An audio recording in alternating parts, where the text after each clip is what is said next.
안녕하십니까? 파라곤 부동산 중개입니다. 오늘은 부동산 시장의 숨겨진 위험 요소를 짚어보는 시간 갖도록 하겠습니다. 최근 전세 시장을 중심으로 허위 계약서를 이용한 금융대출 시도가 여전히 이어지고 있어 각별한 주의가 요구됩니다. 며칠 전 한 공인중개업소에는 다소 의심스러운 요청이 접수됐습니다. 고객이 지인을 데려올 테니 자신의 주택으로 전세 계약서를 작성해달라는 내용이었습니다. 하지만 확인 결과 해당 주택은 실제 전세를 놓을 의사가 없는 상태였습니다.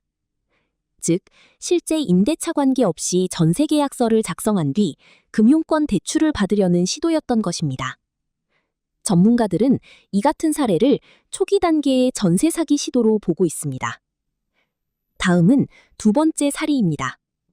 최근 한 매매 중개 과정에서 등기부 등본상 소유자가 직접 매도 의뢰를 했지만 실제 현장 상황은 전혀 달랐습니다. 집을 방문할 때마다 어머니 또는 딸, 소유자가 번갈아 집을 보여주었고 겉보기에는 문제가 없어 보였습니다. 하지만 거래가 진행되면서 확인된 사실은 다음과 같습니다. 해당 주택에는 사촌오빠가 전입된 상태, 어머니는 동거인으로 등록됨, 실제 소유자인 딸은 타지역 거주, 관리사무소 기록은 또 다른 내용으로 혼재. 결국 확인 결과 사촌오빠는 해당 주택으로 전세계약서를 활용해 제2금융권 대출을 받은 상태였습니다. 이처럼 서류상 권리관계와 실제 점유관계가 다른 경우 매수인은 예상치 못한 법적 분쟁에 휘말릴 수 있습니다. 다행히 해당 거래는 잔금 일에 점유자인 사촌오빠가 직접 이체에 참여하도록 조치하며 마무리됐습니다. 다음은 전문가 분석입니다.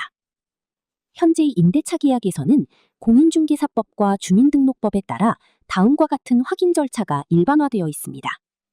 국세, 지방세 완납증명서, 전입세대 확인원.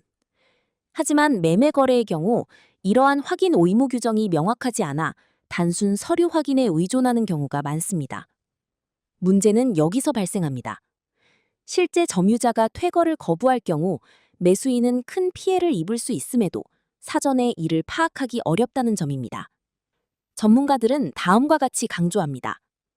매매 거래 시에도 전입세대 확인원 확인, 주민등록 등본 확인 등 실거주자 파악 절차를 반드시 병행해야 한다고 지적합니다. 부동산 거래는 단순한 서류 거래가 아닌 권리 플러스 점유를 함께 확인해야 하는 복합 거래입니다. 지금까지 현장에서 파라곤 부동산 중개였습니다.